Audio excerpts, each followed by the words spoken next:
Flex ko lang po ulit ang Noipi Combat Bikuko.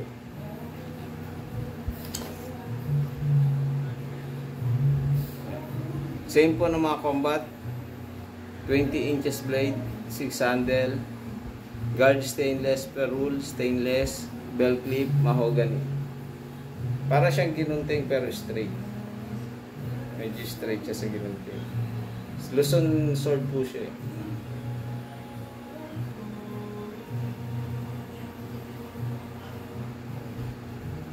Noipi Combat Bikuko. Petroleum po yan ha. Hindi ko na po masyado pinunasan. Eh, mabenta rin po siya eh. Sa mga collector po na wala pang Bikuko, meron po tayo.